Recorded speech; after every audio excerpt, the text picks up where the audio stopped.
ഈ മണിക്കൂറിലെ പ്രധാനപ്പെട്ട വാർത്തയുടെ വിശദാംശങ്ങളിലേക്ക് തന്നെ ആദ്യം പോകാം. വയനാട് പൂക്കോട് വെറ്റിനറി കോളേജിലെ വിദ്യാർത്ഥി സിദ്ധാർത്ഥിന്റെ മരണത്തിൽ മുഖ്യപ്രതികളിൽ ഒരാൾ പിടിയിലായിരിക്കുന്നു. അഖിലിനെയാണ് പാലക്കാട് നിന്ന് പിടികൂടിയത്. ആദ്യഘട്ടത്തിൽ പോലീസ് ഒതുക്കി തീർക്കാൻ ശ്രമിക്കുന്നതായി സിദ്ധാർത്ഥിന്റെ അച്ഛൻ ടി ജയപ്രകാശ് പ്രതികരിച്ചു. മരിക്കുന്നതിന് 3 ദിവസം മുൻപ് മുതൽ ക്രൂരമായ റാഗിങ്ങിന് വിധേയമായതായും ജയപ്രകാശ് പറഞ്ഞു.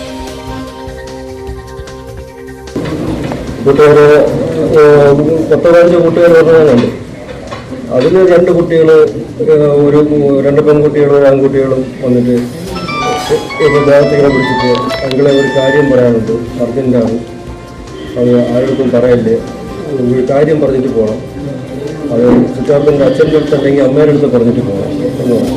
വേറെ ആൾക്ക് നമുക്കൊരു അറിയില്ല, ആരടുത്തും പറയില്ലേ.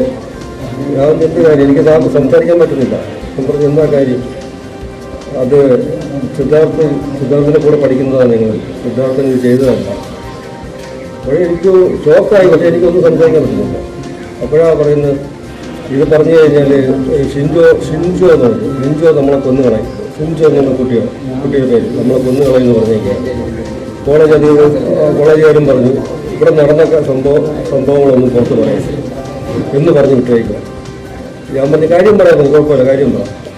അപ്പോൾ പറഞ്ഞത് ഈ ഷിൻജോയും അവൻ്റെ ഫ്രണ്ട്സും, ഷിൻജോ സീനിയർ, പിന്നെ അത് കഴിഞ്ഞാൽ മനസ്സിലായി.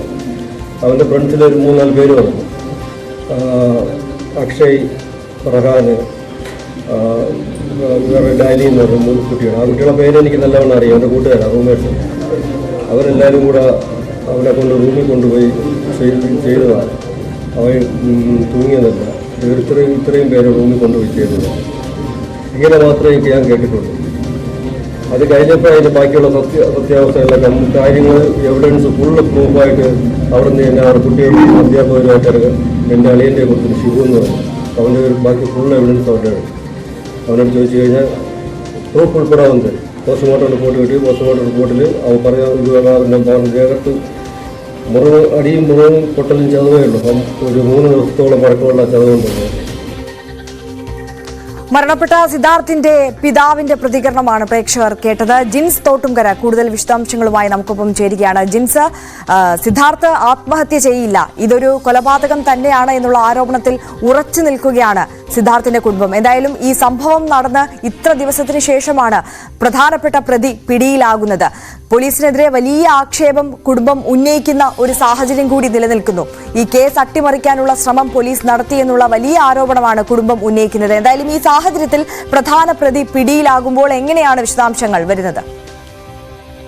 ആര്യ, സിദ്ധാർത്ഥിന്റെ മരണത്തിൽ നേരിട്ട് പങ്കുള്ള 1ാമത്തെ പ്രതിയായിട്ടുള്ള അഖിലിനെയാണ് പോലീസ് കസ്റ്റഡിയിൽ എടുത്തിട്ടുള്ളത്. പാലക്കാട് സ്വദേശിയും 1ാം വർഷ വിദ്യാർത്ഥിയുമായ കെ അഖിലിനെയാണ് ഈ പാലക്കാട് നിന്നും ഈ അന്വേഷണ സംഘം ഇന്ന് രാവിലെ ഈ കൽപ്പറ്റയിൽ എത്തിച്ചിരിക്കുന്നത്. എന്തായാലും കൂടുതൽ അറസ്റ്റ് ഉണ്ടാകുമെന്നാണ് പോലീസ് അറിയിച്ചിട്ടുള്ളത്. അതേസമയം തന്നെ ഈ ബാക്കി ഒളിവിലുള്ള 11 പേർക്കുള്ള തിരച്ചിൽ ഊർജിതമാക്കിയിട്ടുണ്ട്. പ്രതികൾക്കെതിരെ ലുക്കൌട്ട് നോട്ടീസ് ഇറക്കും എന്നുള്ള കാര്യവും പോലീസ് അറിയിച്ചിട്ടുണ്ട്. എന്തായാലും കഴിഞ്ഞ ദിവസം, അതായത് ഇന്നലെ, ഇതിൽ നിലവിൽ ഈ പ്രതികളായിട്ടുള്ള 6 പേരെ അറസ്റ്റ് ചെയ്തിരുന്നു. ഇതിൽ 11 പേരാണ് നിലവിൽ ഇനി ഒളിവിലുള്ളത്. ഇവർക്കായുള്ള തിരച്ചിലാണ് ഇപ്പോൾ പുരോഗമിക്കുന്നത്.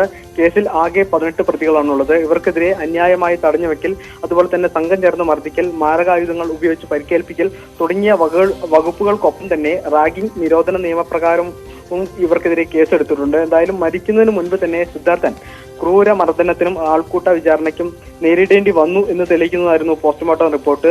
അതേസമയം തന്നെ ഈ സംഭവത്തിൽ പോലീസ് ഈ അന്വേഷണവുമായി ബന്ധപ്പെട്ടുകൊണ്ട് ഒരു ഇഴഞ്ഞു നീക്കൽ ഉണ്ടായിരുന്നുവെന്നും പ്രതികളെ സംരക്ഷിക്കുന്ന നിലപാടാണ് എടുത്തതെന്നുമുള്ള ആരോപണങ്ങളും ഉയർന്നിരുന്നു. കുടുംബത്തിന്റെ ഭാഗത്തു നിന്നും അത്തരത്തിലുള്ള ഒരു ആരോപണം ഉയർന്നിരുന്നു. അതേസമയം തന്നെ ഈ 10 ദിവസമായിട്ടും പ്രതികളെ പിടികൂടാത്ത സംഭവത്തിൽ വലിയ രീതിയിലുള്ള പ്രതിഷേധം നടക്കുന്നുണ്ട്.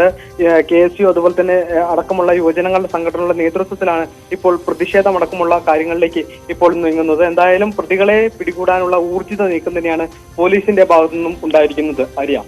തീർച്ചയായും ജിൻസ് തോട്ടുംകരയാണ് വിശദാംശങ്ങൾ നൽകിയത്.